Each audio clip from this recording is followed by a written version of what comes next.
Okay, we are recording. Okay. As always, I'm Brian Kynes, the creator of the Tales of Ulran world setting, campaign setting, whatever you want to call it. We use Dungeons and Dragons 5th edition to tell the story, and the awesome folks all around me help me write it one game at a time, one story at a time. I'm joined by just a few folks today. Alex and Heather, I believe, had Memorial Day. Listen to my dumbass. Had Mother's Day plans. Alex was going to be getting off of work late, which leaves us with just these folks here. So we're going to do a little bit of stuff in town or whatever they decide to get into, preparing for this trip that the Heart of the Beast has lined up for us. Go ahead and start with the person over here to my side. That is Sean. He'll be playing the role of Sha-dae, as always, which is can be many roles. Below Sean is Mr. Keaton. He will be playing Merc, which will be piloting Brahmas. And then below me is a newbie we have to join the group. We had the option to add an extra person in, and this NPC that, if you've watched the other episodes, that we've ran into several times, and it's been really, really fun, is going to get a voice finally. And that's what Hunter's going to give to us. So if you would, Hunter, go ahead and introduce yourself and tell us about your character. I am playing the Earth Genasi Monk, Caliban Taivu. He's from the sands of Damir. Correct. Yep. And his main drive, his reason for his travels has been wanting to find a worthy successor for his specific path or his specific monk abilities, the way of the Gygus Fist. And I love that. Yeah. Jeremy was saying earlier, it's like, dude, that sounds fun. Yeah, right on, yeah. I want to Gygus Fist the shit out of somebody. Yeah, it's good stuff. Yeah, it sounds like impactful, like what you would imagine a heavyweight, the sound of a heavyweight whenever it hits somebody. Right on. And the more we get into the lore of this world setting, Hunter, the more you'll understand the role that giants used to play back in the day and where possibly this came from. I mean, there's a lot of ways in the city we're in to study and find unique and interesting stuff. And a lot of times I'll just make it up, so it's all good. So, having said all of that, we are in the city of New Gemdar, and I'm trying to remember. I know Brahmas was still in search of answers concerning these visions that he's been having, these almost like he has flashes of almost some kind of other reality where he knows it's him and he feels that it's his body, but he's doing these things he doesn't remember doing.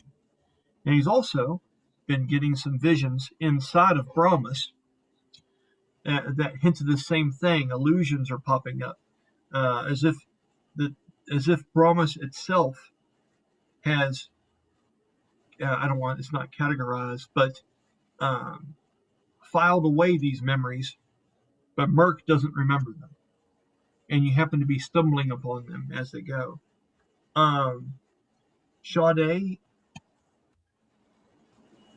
I'm trying to remember the last thing that you were into. I remember all the advice about the money and stuff, which was well played. You guys had just went to the Heart of the Beast, I think was the end of the last episode, and you were making preparations and talking to Valdera, as she had, if I'm not mistaken, she had these two very large, you can't tell if they're actually claws or large canine teeth, but it seems like there's two of them laid on this desk in front of her, and they have chains ran through them, and there's an ancient handle at the end. These are some kind of wicked-looking flail that is made from these animal teeth or these claws of some kind. And she has all kinds of maps and things laid out there. I remember that Winona, the redhead dwarven woman that works in this place, the the mouth and the attitude of this facility is running back and forth, telling everybody what they need to load and what they need to do. Gwenyth has took her leave and is going to prepare some more things. Do you remember the last thing that you had going on, Sean? If I remember correctly, I was just talking to Valdera about the ship that she had been given thing over, but then about this quest were going on, and then I remember scaring the crap out of Brahmas. Which was funny. Yes, Yeah. that was good. And then, yeah, I think that's where we left. Just mainly just general information about where we're going to next. Okay. Now, Brahmas, after being startled and all that happening and shit like that, that was funny. And you rolled like that, he got you pretty good on that one. That was a terrible roll. What was funny, if you remember correctly, in this, Sha-dae, you don't know if you want to take her completely seriously or if this is the kind of shit she's going to do, because she's a very misty, shadowy kind of figure. But she just kind of just fades back into the shadow right in the middle of talking to people to pull this prank. It was absolutely hilarious. After that, did we discuss what Brahmas wanted to do with the knowledge of this quest ahead? I think you agreed you were going to go on it, correct? Yeah, I was going to go with him. Okay, do you remember anything other than saying, hey, I'll get signed up, and then having the shit scared out of you? Was that pretty much it? I think so. You gave me a little bit of info on one of the books, but I think that was the extent of it. Yeah, we went through about you trying to search out these flash memories and some other things, and about a shield. The shield was the less successful of the two things that you were trying to go about. Okay, so with that, as Valdera sits there at this table and seems to be continually going over the things, the large sword leaned up against the chair behind her, the half-shaved head and all the hair pulled over, revealing that large scar down her face where the chimera had damn near mortally wounded her as a child. She stands there, or she sits there gruffly kind of looking over all the paperwork. From what Tamara has told you about their relationship, Valdera is working very hard to better herself. And her sitting there doing all the bookwork and research on this shit is not normal. Normally she's like, just take me to the thing, point me at the fucking thing, and tell me when to start swinging. But she's trying to take a better approach to it this particular evening. Okay. With that, does anyone else have any other questions about this? I mean, there's very limited amounts of things that you know. You can ask Valdera. She has books there and will try to answer questions. I'm going to kind of play that Tamara, since Kara's not here tonight, and Sylowen are going off to the side. Remember, Sylowen just got a new place to live. Okay?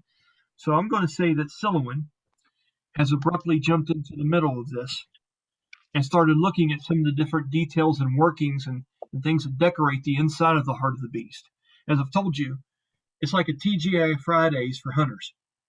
I mean, there's mammoth tusk on the wall, and there's a painting of some guy with a bloody spearhead there and giving a thumbs up. I mean, it's just memorabilia everywhere in here and shit. And Brahmas, roll perception check.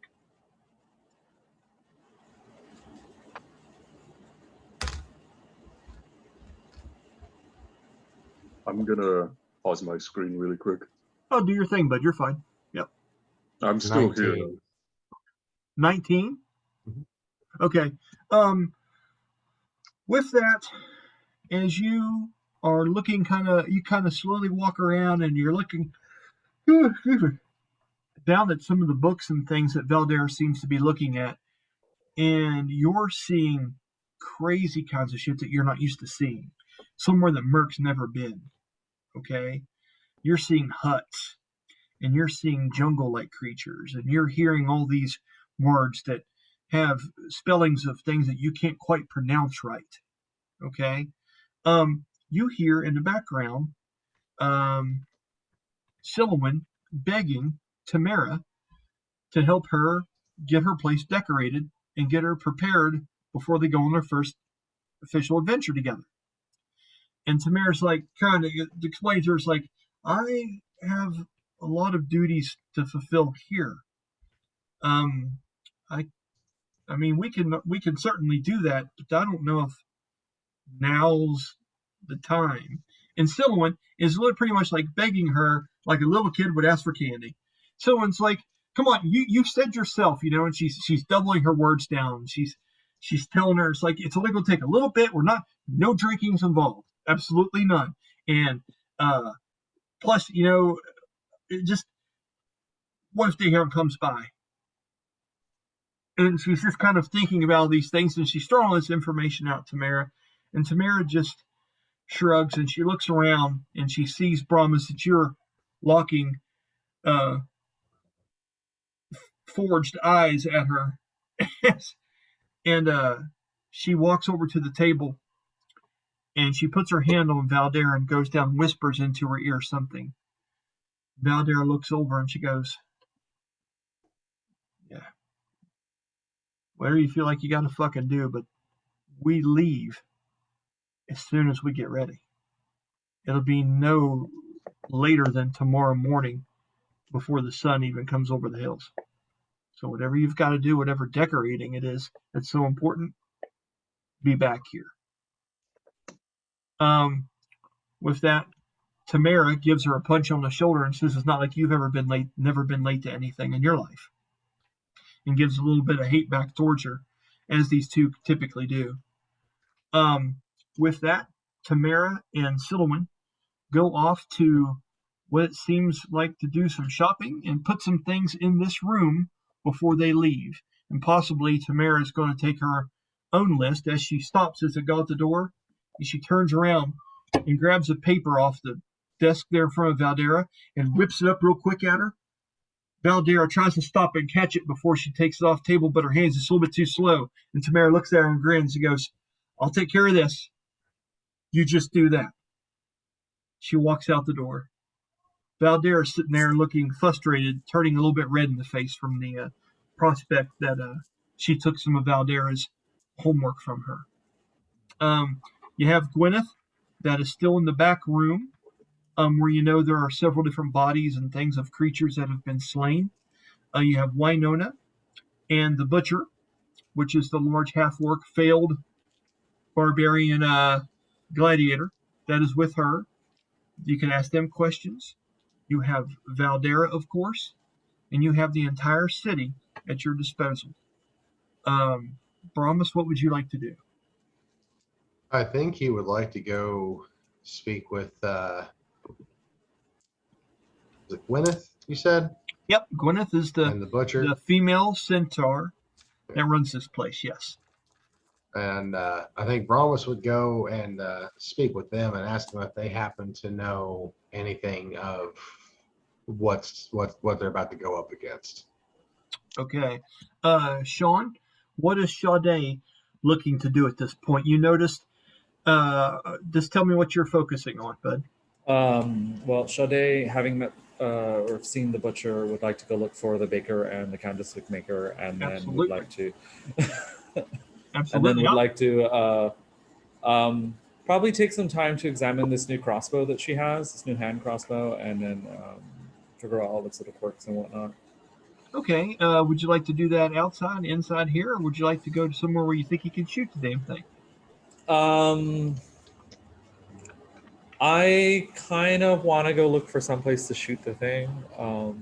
If there's like a target range, or if there's like a little place just outside the city or somewhere I can practice shooting this thing. There are all kinds of places like that. The best place of all is inside that place that Oma opens up, where it's like a gladiatorial thing. But I don't know if you want to delve into that all at once. That's a whole different ball of yarn. But you remember what I'm talking about. I want to stay. Yeah. I want to stay in this reality. Okay. Yeah, the crossbows, it's good, but it's not that good. I get it. Yeah. Okay, so I know what you two are headed towards now, and you're there. Okay, I'd like to go ahead and talk to Caliban for a minute. Okay, so not, but maybe an hour ago, you were sitting at the bar, at the Drunken Mug, kind of down on your luck because your searching has came up fruitless so far. These are some things that you know and you have underneath your belt. Feel free to write all this down if you want to, or just notes, whatever you'd like, okay? So, the art that you practice, the way of the Gygas fist, is heavily frowned upon back where you're from. Genasi, in general, have multiple views on their existence in the world to begin with. As you know, how racists erupt out of every corner, depending on no one wants anything new or different. Somebody being combined with a mystical being, especially one of the earth elements, air, fire, water, all those elements, they don't trust what they can't understand. And ever since you were young, you've always looked this way. You've always had this literally chiseled physique, was never able to grow hair, a darker tanned complexion because you used to sleep outside the city. And it always weighed heavy on you until you came across a person that trained you in this style of fighting from back in the city. Now, I say trained you in it, but really, they gave you the manual for it. It's nothing that this older individual was able to show you himself. If I'm not mistaken, let me make sure I've got his name written down here. Lots of names, Hunter, lots of names. Where's he at? Okay, let me see here. Let me make sure I got this right. Here it is.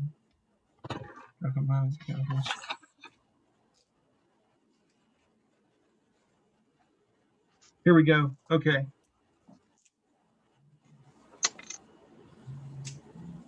This person's name was Rasoul. R-A-S-O-U-L. Okay. And he sold magical scarves. He sold what? He sold magical scarves in one of the main cities there of Demir. Okay. You need to think of this character as an older and more graying Antonio Banderas. Almost like a warlock type of character. You know, he had some kind of pact of something to be able to pull off the kinds of things that he was pulling off. Oh, Alex is getting ready to join, guys. Oh, okay. Yeah, Alex will be here. And that will help with what you're up to, Sha-dae, so we'll get into that in just a minute. Just a minute and I'll talk to her and I'll continue this. Hey, Alex, what's up? Hey. Alex. How was work? Pretty good. Nice. I just played Skip-Bo for like 3 hours after cleaning a gal's apartment. Nothing wrong with that. Nothing wrong with that at all. We're right in the middle of going through. This is Hunter over here beside you. He's a new guy that's going to play that Earth Genasi character that we kept on running into at the Heart of the Beast. The one that Tamara arm wrestled and the one that Brahmas fought up there and all that shit. Do you remember that character? A little bit. Yeah, he's going to be filling in that role. We're recording right now, and I'll get to what Oma's doing. We were in the Heart of the Beast, and we just decided that we were getting ready to go on this quest for them. And there's a contract where they need to go overseas. And I'm talking about what he's going through right now. So I'll get with you next here in just a minute, okay? Alrighty. Okay. So, this person's name was Rasoul. And like I say, he looked like an aging Antonio Banderas. He didn't wear the large turban, but he did wear silken scarves around his head, almost like kind of like a pirate would. Never ever did you really see him wield a weapon. These scarves were his weapons. They seem to have spirits and minds of their own. And there was a time where you would see these scarves out flying outside around the city, almost like if you ever seen Hunter, when people have these like parades in Asian countries where several people will hold up sticks and there'll be like this Asian dragon that they kind of puppeteer down the street. Mm-hmm. These scarves had that appearance, and they would show up just after sundown outside, and Rasul caught you trying to catch them one night as a child, just because you were curious as to what exactly they were. As you never were able to quite get your hands on one, you're always just a little bit too slow, a little bit too clumsy. He eventually came out and greeted you and got to know you to a degree and asked who you were, and you don't have any memory at all of a mother, of a father, of anything. Typically, Genasis are abandoned once they're born. They're considered an ill omen. Usually, the spirit or the powerful being that gave birth to you or fathered you doesn't really have a care for them once they're on the earth. They just it's just kind of an offshoot of a fling they had. They don't really ever go back and visit them. You know, it's the worst situation for a Time Life movie. So you never really had anybody like that. You've always just kind of been this outside loner, scavenger kind of character when you were young. And he was the first one to introduce you to a group of books that talked about the Titans and talked about beings from a long time ago that were large like giants and had this natural might that they were gifted with. He really gave you these books for your own inspiration because he always hoped that something came of you. He would always tell you that he always encouraged you that you never really had anything evil about you, and that people didn't know what they were letting go when they got rid of you, practically. When you came to New Gemdar, well, first let me tell you a little bit about the storms that you would always encounter out there in the sands of Dimir as you would wander. A lot of times you would stay in underground caves and different ruins and different places that are scattered out through the sands of Dimir, places that were abandoned by normal people because these sandstorms would literally tear the hide off most folks. But it didn't you. You were like just specially made to be able to survive in this climate where no one else really ever could. And you knew from the very small and brief visits that you made into the city of Dimir that there was a legend. That these storms weren't natural. That these storms were two lovers that had been separated and couldn't find each other. And these storms surrounded them. And the reason why this story sticks to you particularly is because it is said that this was an Earth Genasi, female, and a regular man. Okay? And it is said that the regular man was cast out of the city for falling in love with the Genasi woman. And as he left, she went out to find him days later. And she still searches to this day. And the storms that erupt in these plains are said to be her wrath and her screams and crying out and the aftermath of her emotions controlling the winds and the storms around her. And it could be a fairy tale, but as a kid, you believed it to be true. There'd be a lot of nights where you would lay in these old abandoned ruins, just the way the wind would blow through the different columns and ancient pieces of architecture out there. You would hear these almost wailing like banshee sounds sometimes. You always thought maybe it was your mind playing tricks on you, or maybe there was something to it. Okay? You know that there is a monastery in the city. It's called the Sanctuary of Wrath. It is up the side of a long mountain, and this city is built kind of against and into parts of a mountain. As part of the original bedrock from the mountain, things have been carved into and created. This long stairway kind of wraps around to the back side of the mountain that face more westward than any other place in the city. What is the mountain name? Has it been named? No, Okay. it's just pretty much the city of New Gemdar. Okay. But if you ever wanted to research that, you could. It does have a name, but no one here would really know that. Okay. Okay. That's an interesting point you bring up. No one's ever asked that. So, as you went there when you first came to this city, trying to find maybe a little bit of guidance as far as understanding the texts and books that you have, maybe wanting to practice against some other people, established martial artists, to see what your worth is. You were kind of rejected by their sensei there. His name was Tanama. Tanama? Tanama. Tanemeh. As in meh. Tanama. Uh-huh. Okay. Okay. He is a small little goblin man with a very thick and outrageous Asian accent.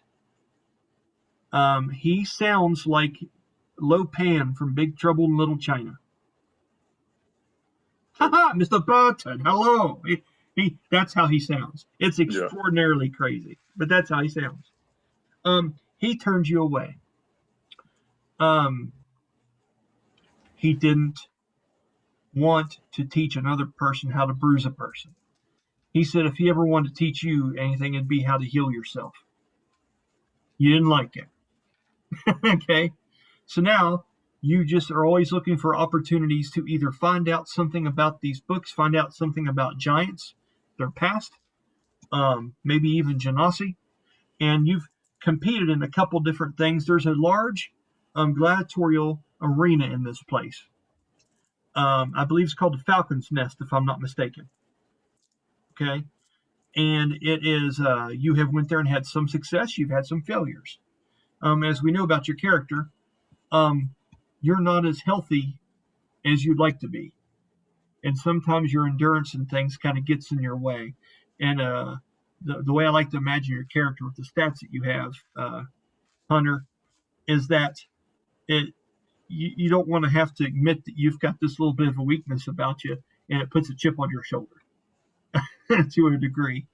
He's like the retired football player that is good for about 20 seconds whipping your ass, but he runs out of breath just a little bit at the end of it. He's got a little of that going on. So you find yourself at the heart of the beast. And remind me, Jeremy or Sean, who was it that went in and sat down beside him and was talking to him? Was that Sylowen? Yeah, It was Sylowen. She was trying to inquire about getting a room there and stuff. Okay. So this very, very attractive and fair avian being, and avians are winged folks that really you've only seen two in your life, and they were both in here.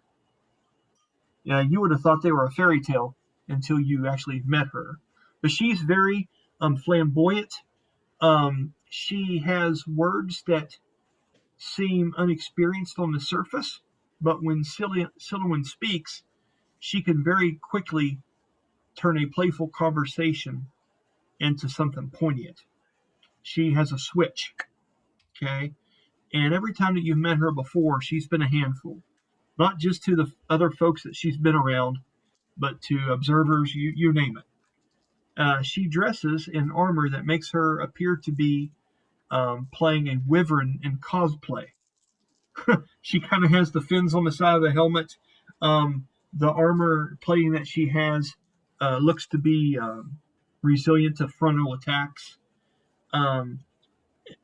It's quite heavy duty for such a frail, fair-skinned woman. But the one thing you always really noticed about her was that she only has one wing. In your deepest thoughts, as she sit there and has talked to you, this will be the second time now. You've always wondered if this playful attitude that she has is a way that she masks the pain of only having the one wing. It's just a side thought. As she leaves after asking you about getting a room here and chatting you up for about a good 15-20 minutes straight, you're somewhat relieved because she's a talker.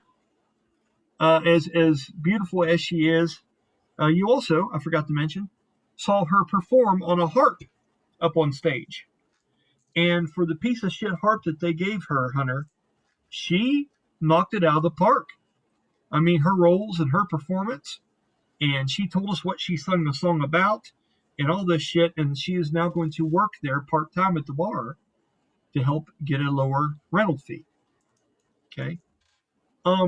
After she leaves, the bartender, there are two main bars in this place. You're at the one, if you walked in the main door, you're at the one on the left. Okay? She is a long red-haired human, that resembles a very, very young Nicole Kidman. Okay? And she looks at your mug. Roll me a 1d20.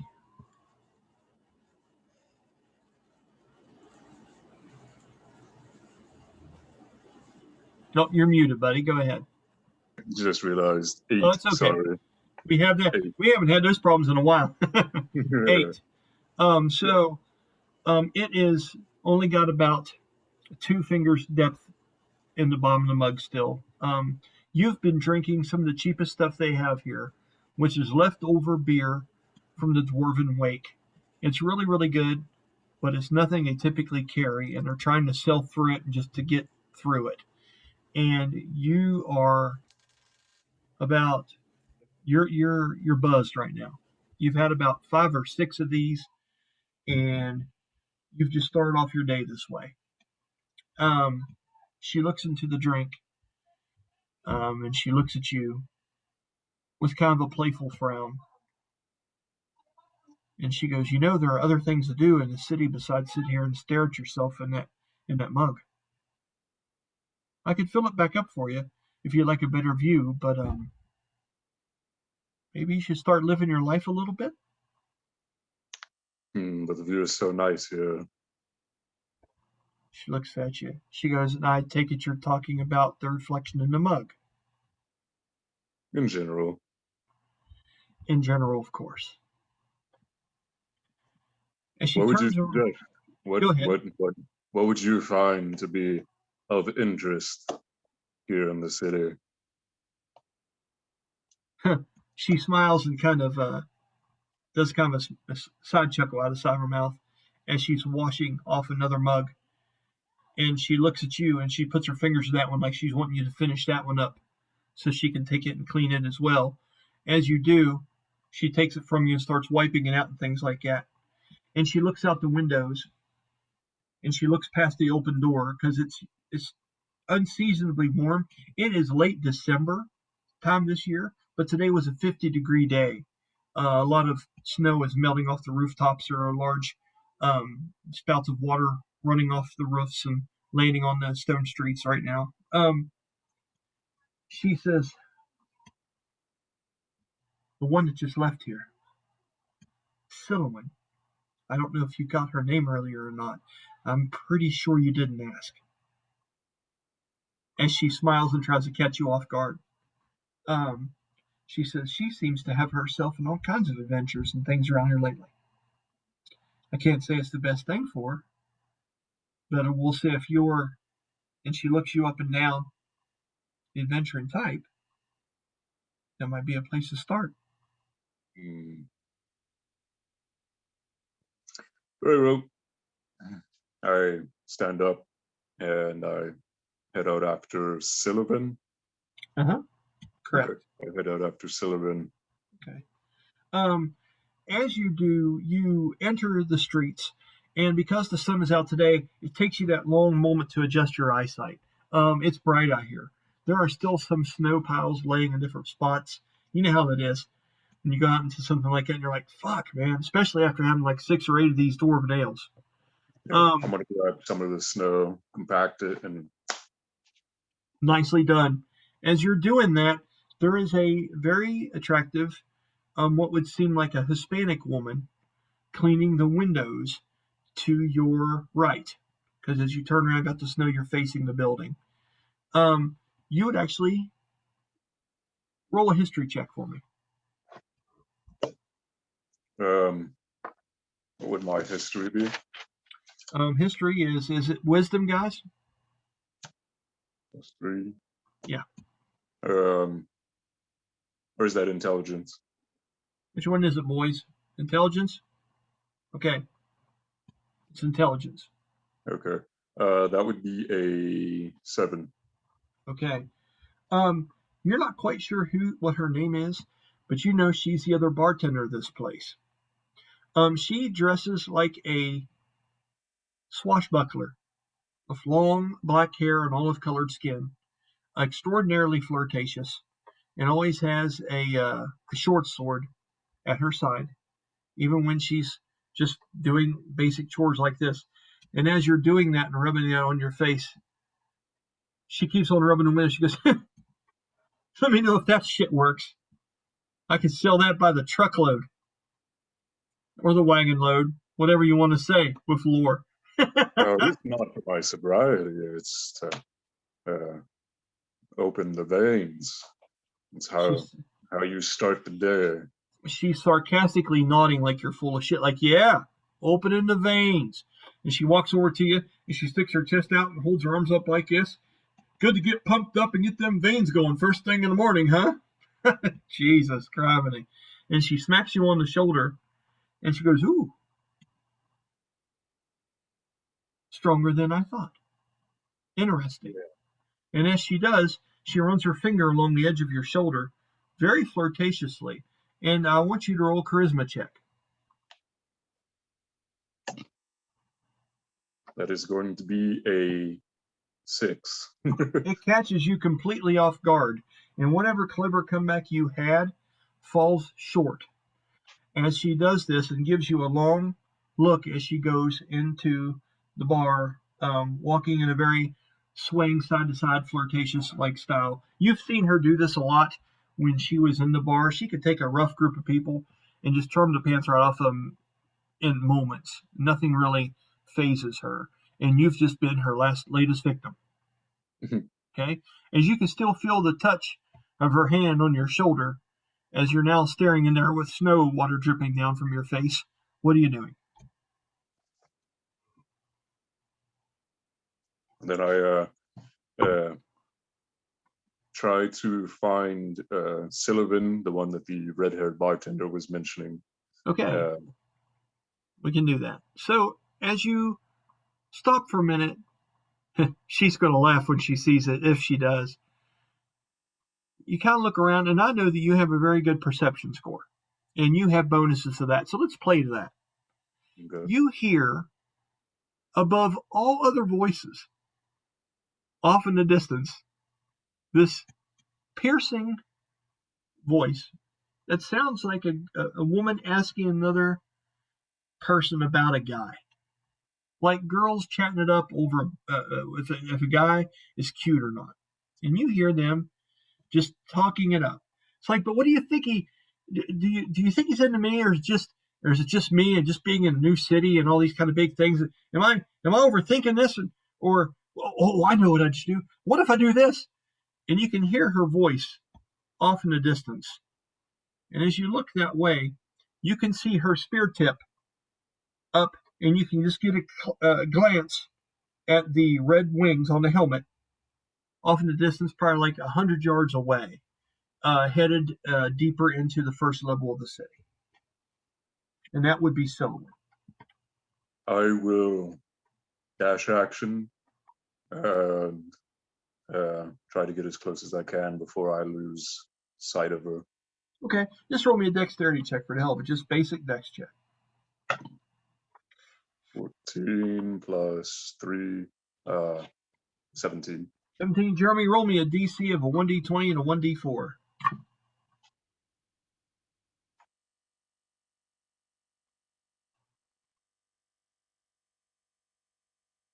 You're muted, my friend. In 18. And what'd you get total? 17? Yes. Okay. Just as soon as you think you're almost able to catch her, she's like bobbing and weaving out of this place. It's ridiculous. You meet a crowd of people coming out of one of the places, and you've lost her. You find yourself standing in a place you've been by, but you've never really paid much attention to. As you look over, you can just catch the end of her going into this establishment. Roll perception check. 6 plus my perception, which I do not have on hand. It's wisdom, which is 3, and then you put how many skill points into it? 3 more. I believe so, and then I had observant. Yep. So, good enough to pull this off with your skill. You see her walk into an establishment called the Heart of the Beast. The sign up ahead has a image that hangs of a centurion female that has a lance that she's running with a flag hanging down off of it. That seems to have something that has to do with giant slaying put on it. And you hear all kinds of talk. And as Sylowen goes in to the Heart of the Beast, the facility, you see a short dwarven woman with red hair come out carrying what looks like to be several different tools. It looks like bone chisels, a saw, a large rolled up map, and some kind of book that has a belt strap around it. And she is walking in and out of the building. And as she's walking down the steps and comes up close to you, she's fumbling with these things awkwardly, almost getting ready to drop it. And as she does,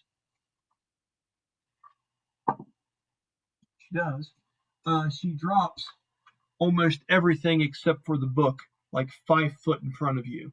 Almost like that awkward moment in movies where the new kid in school drops the shit in the hallway. You know what I'm talking about. Yeah. Well, it's the D&D version of that. Can I try and catch those things that are falling? You most certainly can, yes. Sha-dae, give me a DC for this. 1d20, 1d4.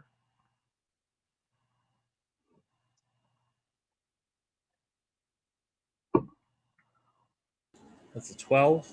A 12 DC. So I'll let you choose here. This is usually where we negotiate, Hunter.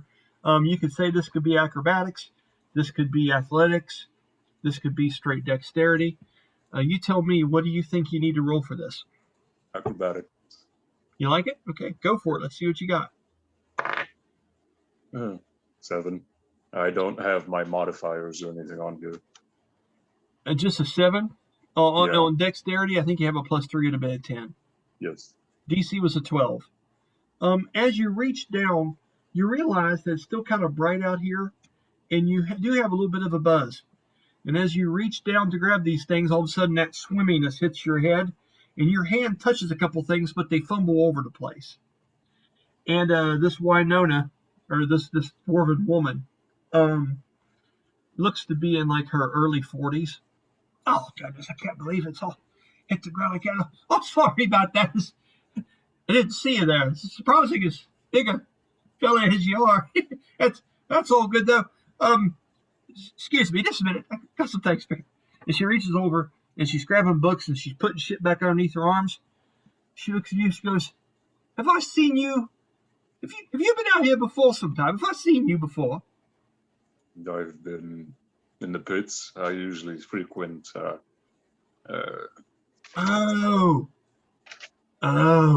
Falcon's Nest. And when she says that, and it gets more condescending every time she says it, you realize that you haven't had the best luck in that arena. And right as soon as she's saying that, this half-orc comes walking out of the back. It's like, why not? Have you got that stuff? And he stops, he looks at you. You fought him before, and you've beat him before in the arena. As a matter of fact, the hard times that this gentleman has fallen on, and everybody else knows this about this character. He is working for the Heart of the Beast now. He had aspirations and dreams of coming to this city and being a gladiatorial champion because of his half-orc blood, and he just isn't a very good fighter. Plain and simple, he's just not very good at it. And you were the stick, the thing that broke the camel's back.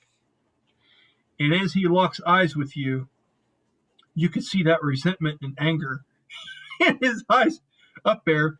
And he is the butcher of this place. He is the one that helps cut up the creatures and shit that are salvaged here at the Heart of the Beast. And he gives you a long look for a minute. And she comes in close and she whispers to you. She goes, "Don't mind him. He's just bits years old. Everybody loses. I mean, not as much as he does, of course, yeah, but everybody loses, right?" Of course. I actually came from a loss yesterday. "Did you? I'm sorry to hear that. That's terrible." No, it's just another day. Just another day. Win, lose. She yells over her shoulder, "You hear that? He lost the other day. It's just another day. He doesn't go on moping about it forever, does he?" And she's yelling at him up on the porch. He just kind of looks and he says, "There's more stuff to get. There's more stuff to carry. Why not just have him do it for you? He's probably better at it than I am anyway. Asshole." And just drops the stuff he's carrying on the front porch and turns around and walks in, being all pity party on himself. And he's a bigger fellow than you are too. And you noticed that when you were going against him, he just doesn't know what the hell he's doing. So as he goes back in and mopes, what are you doing now? Wynonna is finally collecting up the rest of her stuff. What's going on next? Well, what did he drop in the doorway? There are several different spears. There are a couple different maps, and there seems to be hold on. Okay, and there seems to be some large kind of beast call. It was a beast call, call, and you've never seen anything quite like it. It looks like a flute, kind of, but it's like large around, and it's made out of a bone, and it's curled almost like a ram's horn on one part, and you know that this has got to be some kind of calling. It imitates some kind of creature or something. You've never seen anything quite like it, but that's one of the things that he's dropped on the front porch as well. I'm going to yell into the front door. I'm like, "Who made this? Was this crafted?" Okay, so with that, everyone inside, Brahmas, Oma, and Sha-dae, you hear that voice yelling till the front door. "Who made this? Has this been crafted?" You hear that voice yelled into the front door. Brahmas, right in the middle of what you're doing, you hear this. Let's go ahead and go to Sha-dae. Sha-dae hasn't had a chance to do a whole lot. Sha-dae, what is your reaction to this? You've got fuel for the fire now. What's going on? She backs into the closest shadow and disappears. God, we're going to do it again. Yes, sir. Yes, sir. Okay. Oh, Hunter. Welcome to the club, sir.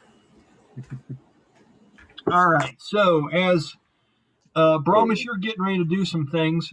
Just 1 minute, Hunter. I'm sorry. Brahmas, as you're getting ready to do things, you look over and you're like, "Sha-dae, didn't we?" And once again, just gone. You know what I mean? Oma, you are in this place as well. You have not had a chance to talk about the contract with anyone yet, correct? Correct. Okay. Do you remember what the last thing was that Oma did when she was in this facility?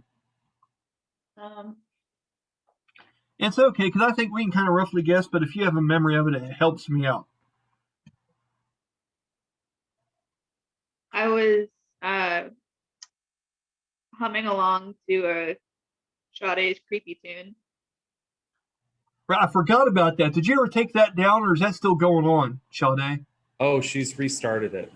Okay. He's restarted it since you hit the. Yeah. I imagine, and I hate to do this, I imagine the creepy music that you're doing, like horror music, like we said, like horror movie, and it's just slightly being audible in the background. You restart it. What's the new track sound like? It's the same thing, but it's just a little bit more ominous. And this Put some new person reverb on it. Yeah. I get you, man. Just for the hell of it, roll me a spell DC. I want to see how great this shit is. Your spell save thing plus a 1d20. Instead of the 8, it's a 1d20.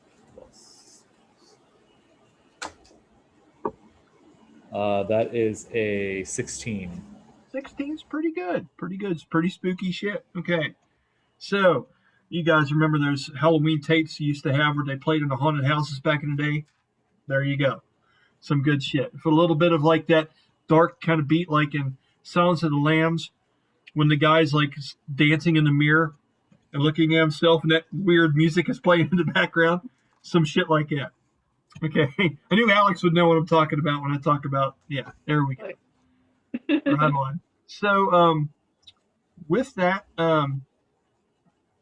had you mentioned to Gwenyth that you had this contract in hand and you were willing to negotiate on behalf of Aeolus, or had you just now showed up and was listening to everyone talk about the next venture they might be going on? I don't think I had a chance to talk about the contract yet. Okay. So let's say this, just to help us some dialogue, okay, Alex? Let's say that when you show up and you hear this voice from the front door saying, like, who crafted this? You know, in this deeper voice. You take the opportunity, and Gwenyth locks eyes with you on the other side of the counter, and you would take this opportunity to talk to her about possibly offering up the Lylum, right?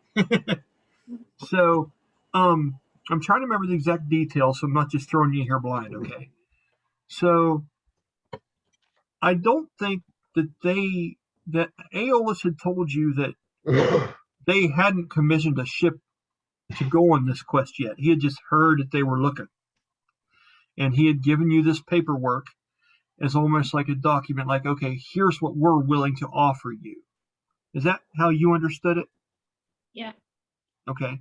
And you have possession of that now. And do you remember what Aeolus told you as far as the bargaining, like what he wanted you to do, or was he pretty much going to let the paper do the talking?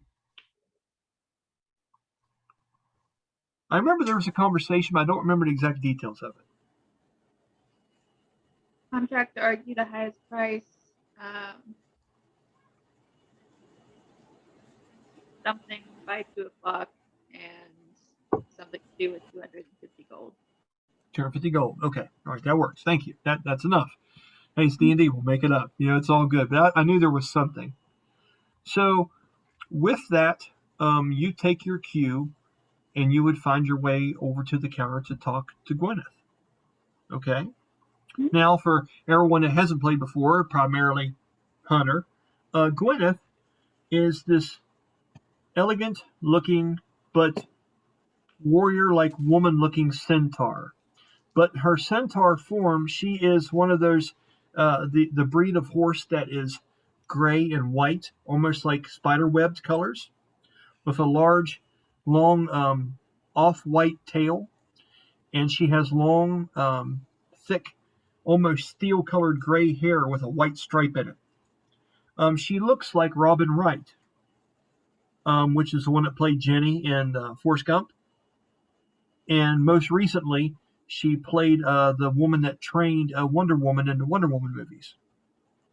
She was the one that was one of the Amazons with her that trained her in the first movie. That's more of the warrior, tough version of this actress that I see for this character. She is a local hero. She actually participated in one of the last wars that this city had versus the giants from the northern White Sea. Okay? And this place is kind of her chance at taking her fame and making a business out of it. Kind of like an ex-basketball player starts a barbecue joint. Mm-hmm. That's what this is. This is her taking her popularity as someone that helped save the city from a giant invasion and now is going out and dealing out ass whippings and doing some trading. That's what this is. As you go up to her, Alex. She gives you a knowing look, and she's shoving a few more books inside of a satchel. And there's a couple different herbs and things in there, and she's looking and reading off of a list. And this looks like abnormal sized herbs. Like these things that she's packing in this bag. Roll a perception check for me, Alex. All right. If he's doing that, I would like to think that while he was calling in, he was also picking up the items that the half-orc dropped. Awesome. Okay. And I'll play that the butcher and his pouting around. Of course, he's picking them all up. Why wouldn't he? I'll play that out as we go. An unnatural 20. An unnatural 20. Picking up on some. Yeah, nicely done. So you're noticing these look like if they're getting ready to go on a big hunt, and you've overheard things. It looks like these could be bait, or these could be something that these people have investigated or are putting together that's going to help on the adventure in some way. That maybe to mask a smell.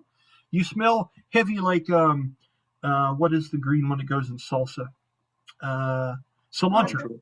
Yes, you smell heavy cilantro tones coming from this stuff, and you're not quite sure what it is, but she's preparing this to go on the quest, and she looks at you for a long moment, and she looks down at you, and you pretty much have that contract and stuff in your hand. You weren't really hiding it, I don't believe, were you? No. Okay. She looks down at it and kind of smirks and smiles a little bit out of the side of her mouth and says, how many guesses are you going to give me to tell you who that's from? She goes, and he sent you. She bites her lip and smiles, and she goes, it's an odd approach, but a delightful one. I've had my share of bullshit for the day, as you can tell.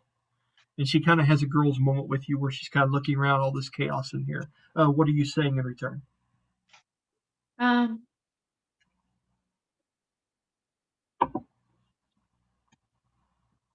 You only have 2 guesses. She smiles. She says, we can play the game then.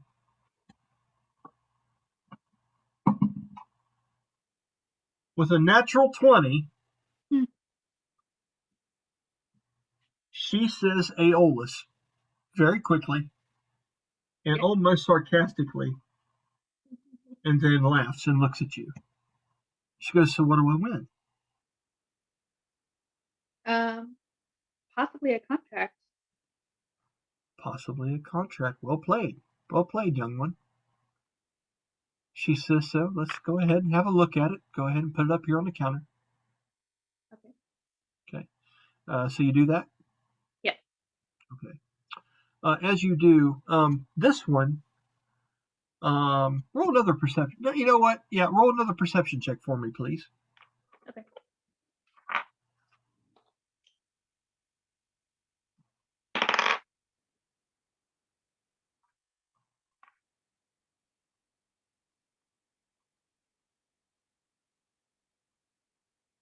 Wow. 24. 24. Fuck's sake, you big rollers. Okay.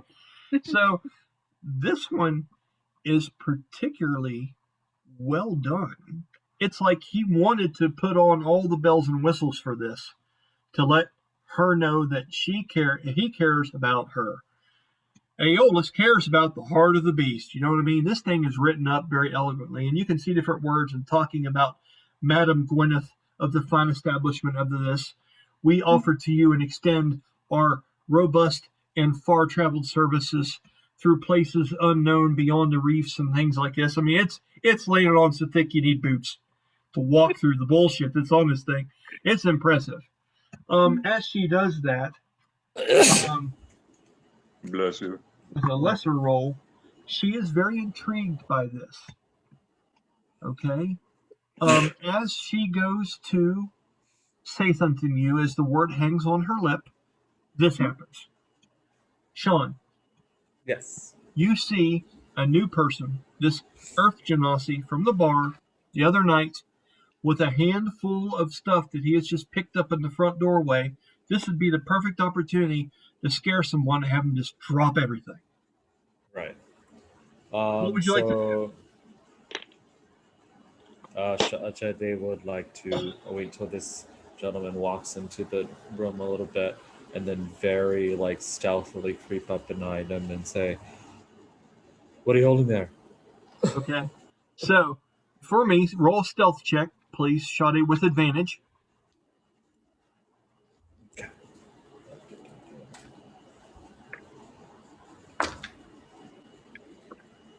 Natural 20 for a total of 27.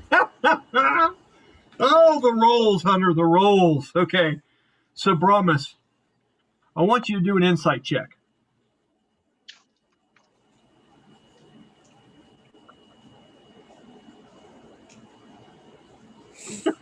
Natural 20. You're muted, my friend. What'd you get?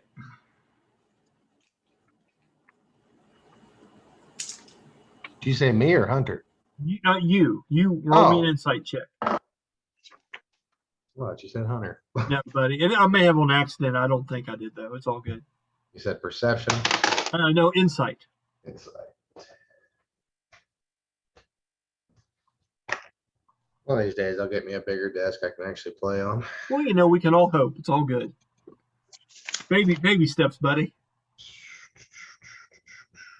16. 16.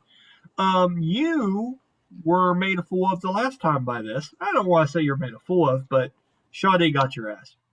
Oh, yeah. And now you see that Sha-dae has this kind of whoosh, you know, and then you see this Earth Genasi that has had a rough time with this group. First, he got beat arm wrestling by Tamara, and then he barely lost in a bare knuckles boxing match with you. And if it had been a regular mortal you, he'd have knocked a shit out of you because he hits you pretty good. But he's just had bad luck against you guys. And now you see Sha-dae's going, and he's picking up a bunch of clumpy things in the doorway. You get the feeling something very entertaining is about to happen. I will give you just an instant to tell me what it is that you're doing, either smiling at the prospect or what's your reaction to this. I'll give you a flash moment here. Just watch it. Just loving. See what's happening. Because like, as long as he's not the victim of it, he don't care what happens. And you're not in it. Yeah. Okay. So, I would like for you to roll me, Hunter, a perception check. Good.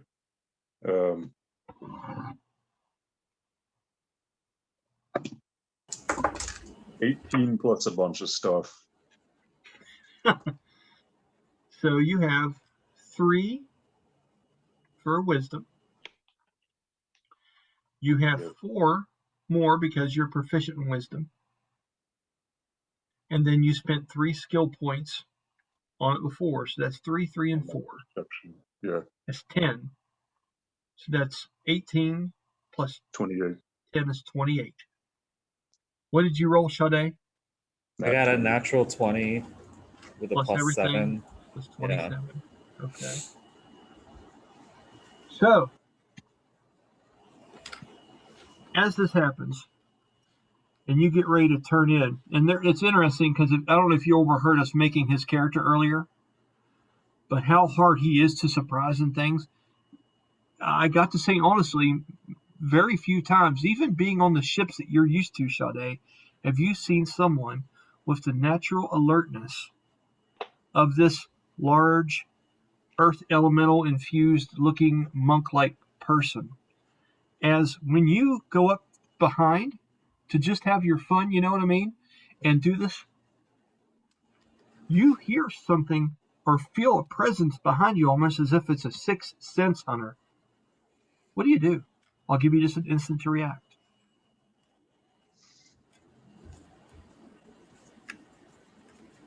I feel like he would. I feel like I want to do something, but I don't want to hurt somebody. Well, I mean, there's healing potions and shit. I mean, come on, let's be honest. So he's gonna, as soon as he feels your hands are somebody full. Your hands are full. Okay. He's gonna feel somebody coming up behind him. He's gonna keep all this stuff in his hands, and he's gonna raise his leg and like sweep trying to knock whoever it is off their feet without even looking. Roll an attack.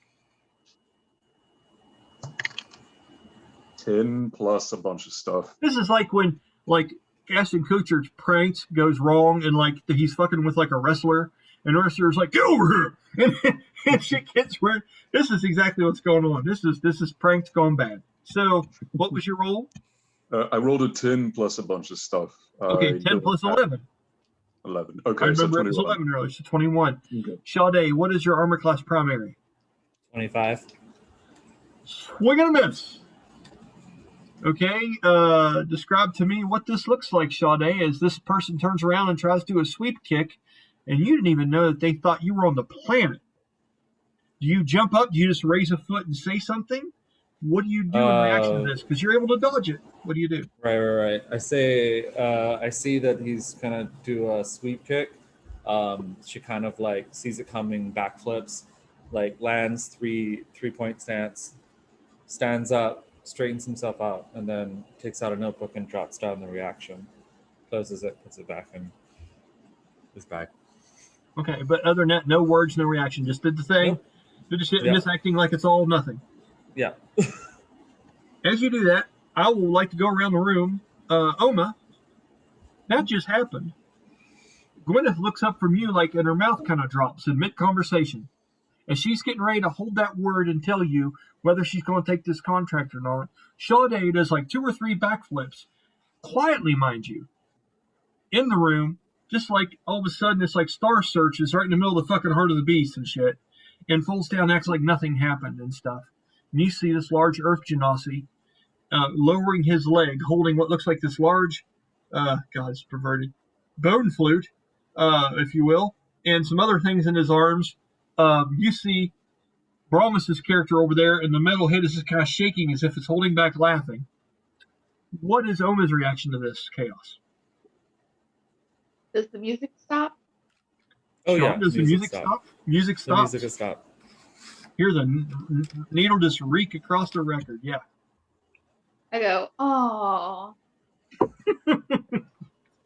She liked the tunes. Brahmas, your reaction. Are you impressed by the Earth Genasi not falling for the shit? Yeah, but then again, having fought against him, He knows. he's pretty keen on the guy anyway. Yeah. So I'll tell you, just for context here, Hunter, you know that move you can do, the Quake Fist, that goes through solid objects? Yes. Well, first, Brahmas came at you with a divine strike with a sword and blasted you, right? And when he did, you used that pillar of stone move, and you hardened your skin as a reaction and took almost nothing from it. He barely buzzed you, and Brahmas is or Merc's inside of him oh shit. yeah, What do I do? remember What do I do? I dealt one hell of a chunk of damage that it was just reduced to nothing. It was no. 39 or something like that, yeah. and it got reduced to I think 7. Yeah, I was like, and you were no. It's almost like when Neo flexes when they go to shoot shit at him and he realizes he's the one. He's got whoom. And then then you turn around and you come back at that Quake Fist and you hit him, but you sent that through to the inside. And so I role played it out. I said, Merc, all of a sudden, all the tables get thrown and shit gets crazy inside. It was really cool. So you all have a history. Seemed like the castle was coming down. Yeah. But what was cool is at the end of the fight, Brahmas ended up winning and getting you down to the lowest amount. And then you guys had mutual respect, I believe. He was a little bitter that he had lost, but you guys had that Warriors kind of moment where you talked about shit, didn't you, Jeremy? A little bit. That's what I thought. It was kind of a men of few words respect. Yeah. So with that, God, I don't even know who to jump to next here. There's so much going on in the same room. Let's go ahead and Sha-dae, since you were trying to play it cool for a minute, do you want me to pick you next, or do you want me to move to somebody else? You move to somebody else. Okay.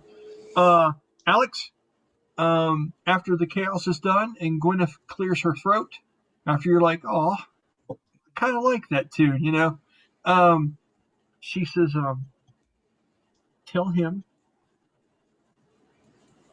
that we'll accept this offer and she hands you a slip of paper after she writes a couple things on it. And she folds it up and gives you a look. The look is to insinuate, for his eyes only, if this goes as well as we're thinking it's going to go, because we have a plan for this one. This isn't the regular harvest. This isn't the regular hunt. This one's special. If it goes as well, tell him not to make any plans for the Lilung for the next month, because I want first rights to it. Okay, so she's asking for like not just this contract, but like to have first dibs if anything comes up in the next month, if this goes as well as she's thinking. That's a bold statement. Even for you, Oma, which you know very little about these kind of workings, but you understand her jest, okay? Oh, what are you saying in response to that? I'd thank her for her. Take her at her word? Yes. Okay. And with that, would you like to kind of hang out here and find out more about this? What kind of creature it is, when they're leaving and things? Or do you want to go back and report this to Aeolus as soon as possible?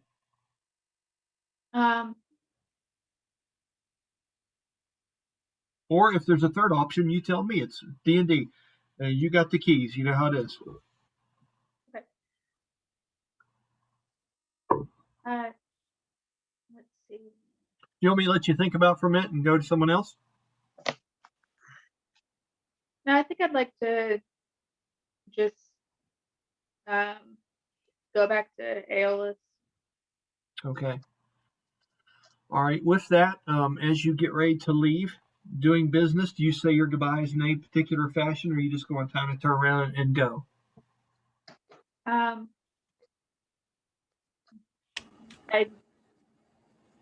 thank Gwenyth and say goodbye, and then kind of wave to any other people I notice. Okay. One particular has something to say to you as you're walking past Sha-dae, which is in a very clever stance at this point after doing cartwheels and whatnot. You walk past the table that Valdera's sitting at, and Valdera looks up at you and she goes, "That go well?"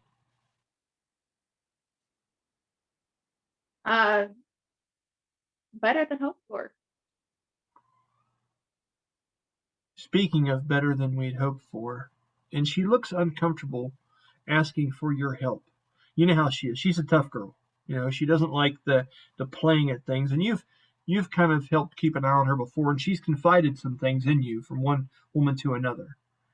And she looks at you and she goes, "Well, if it went that well, and I'm assuming we'll see each other here on the trip, you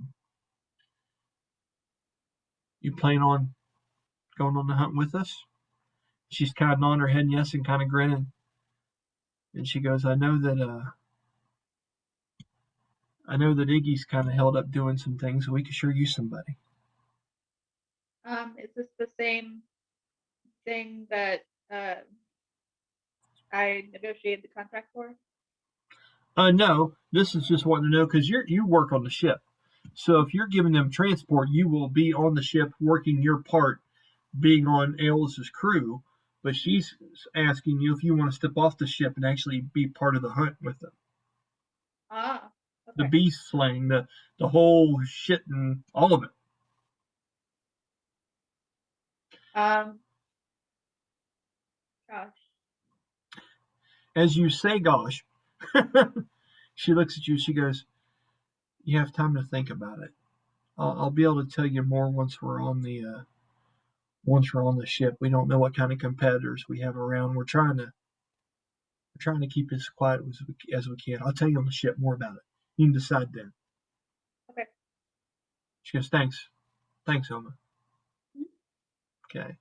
With that, you go to leave. You have to make your way past a large Earth Genasi warrior that has his arms full right now, standing in the doorway. What do you guys say to each other?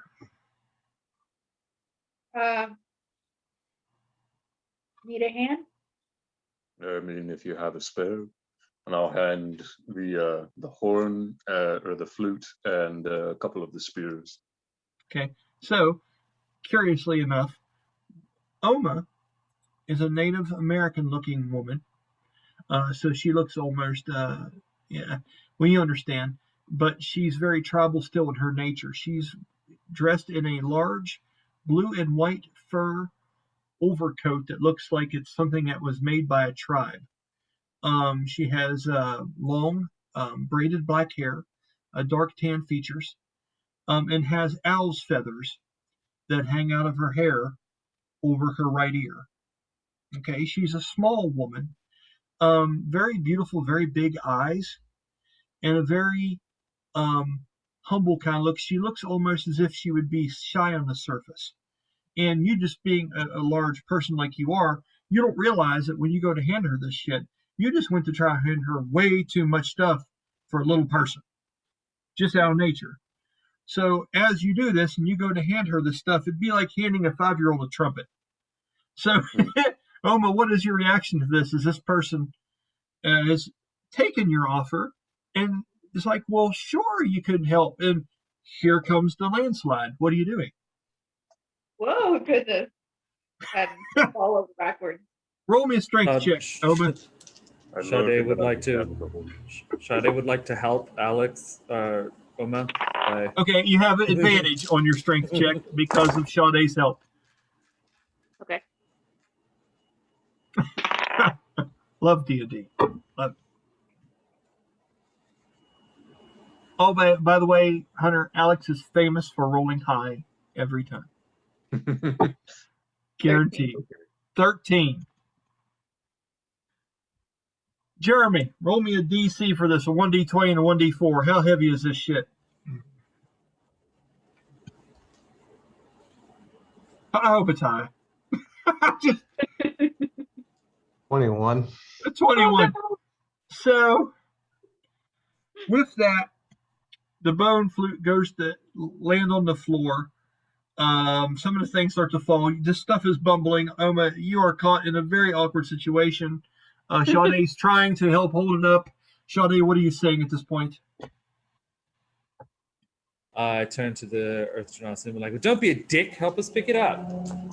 You hear from the corner over on the side the sharp voice of this almost scholarly-like sounding woman. Sha-dae, would you? Oh no, sorry, man. Sha-dae, would you explain the physical look of your character, please? The wardrobe, Okay, so the face, and things.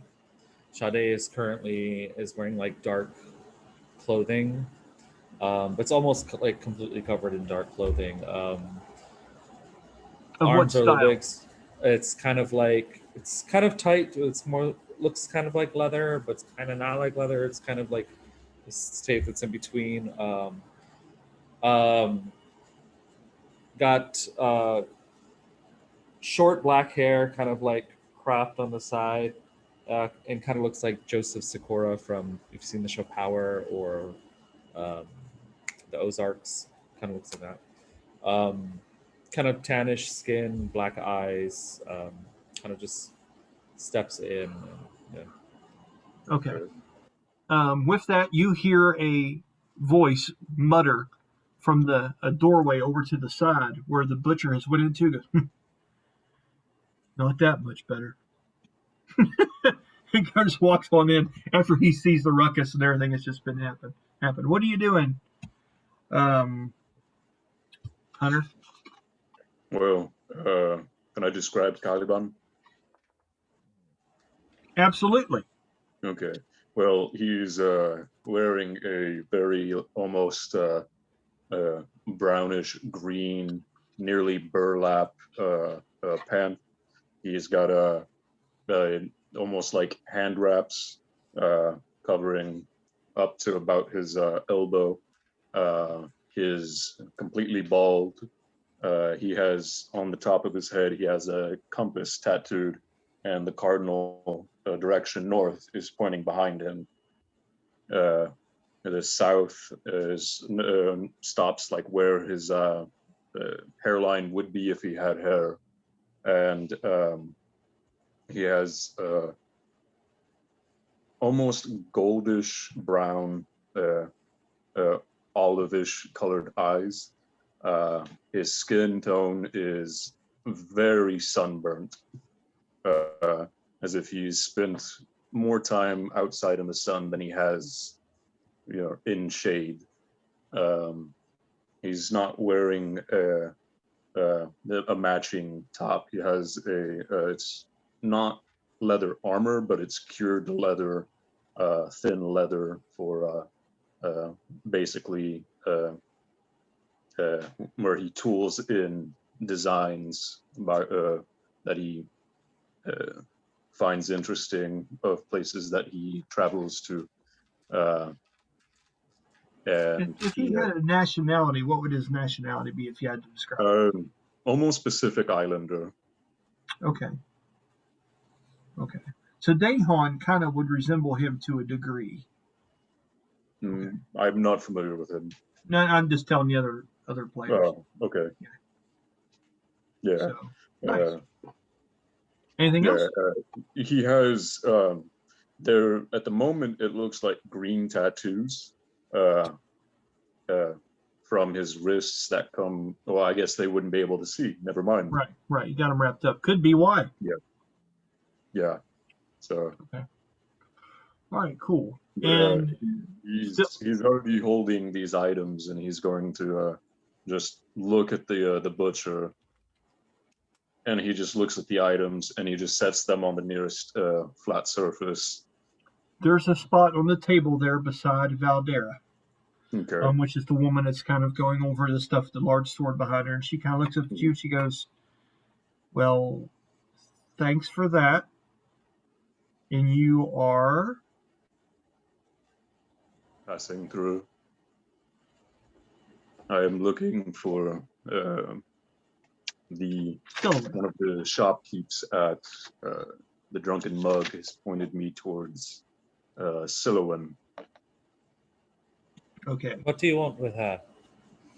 And all of a sudden, and you say that defensively? Yes. What did you say? What do you want with her? Well, the redhead at the shop, or the Drunken Mug, said that it'd probably be a good change of pace to leave, and that Sylowen might have work or any type of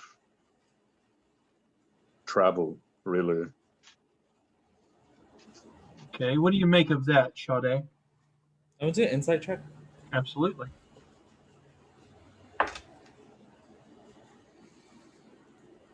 Let's see.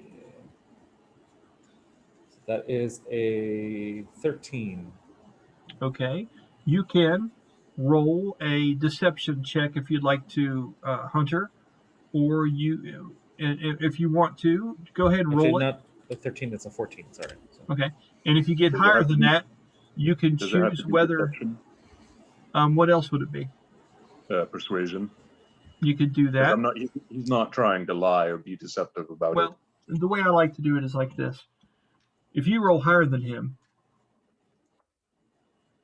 he can't tell what you're doing either way. Okay.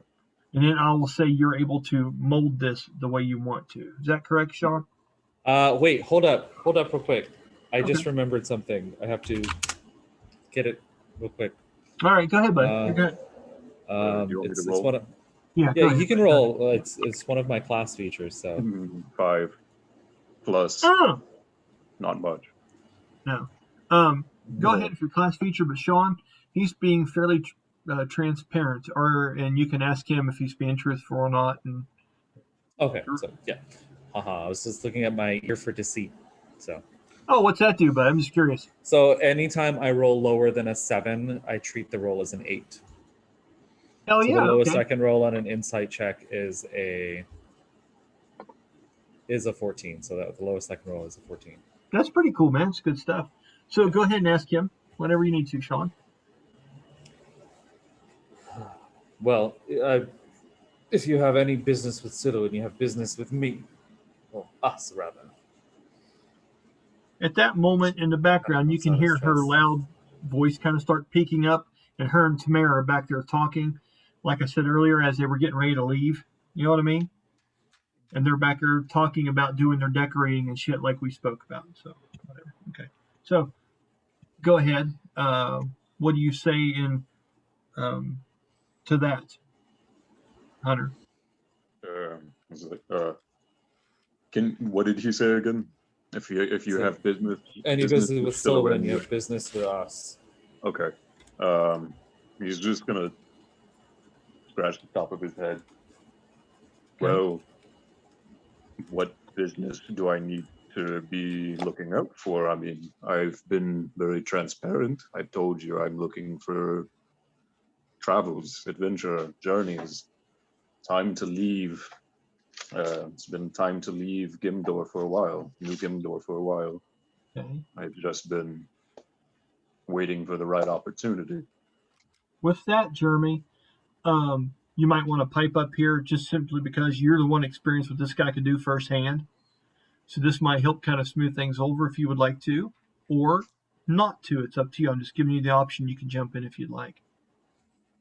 I think at this point, Brahmas would stop what he's doing and approach. Probably not say anything yet, Okay. but he would at the very least approach. I see him and I just give a curt nod just at him. And he'd nod back. Okay.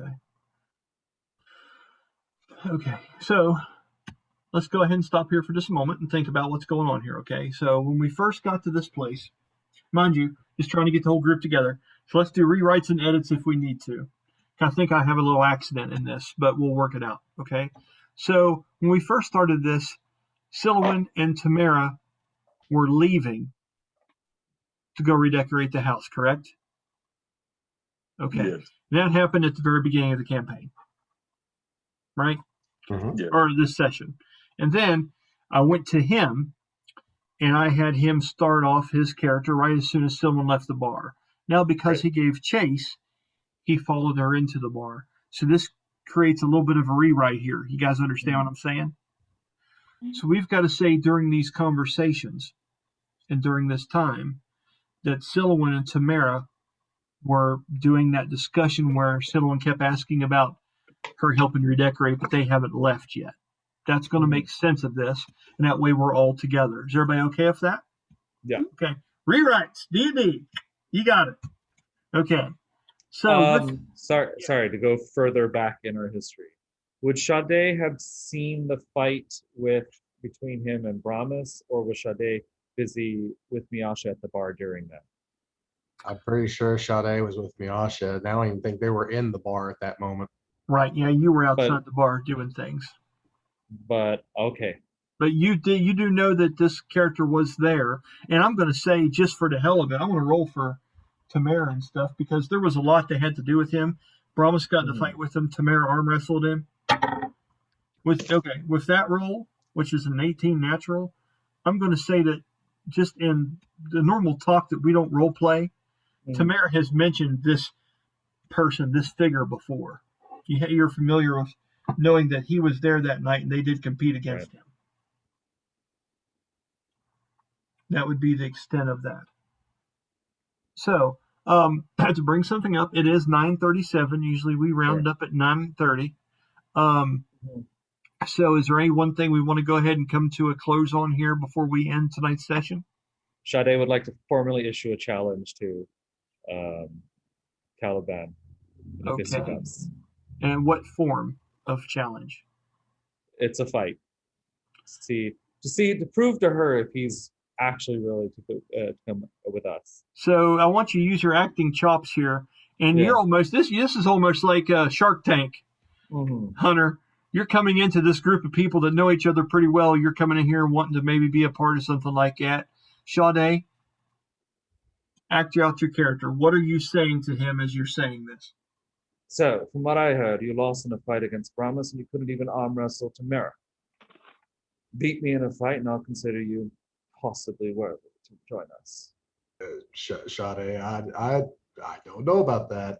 Take out my spear, my quarterstaff, and I turn them upside down and I drive them into the ground next to me.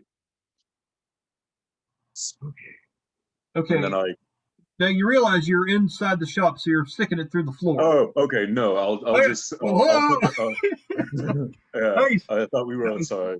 No, There's, no, there's you're only one feller in this group that can intentionally cause damage to this place. That's awesome.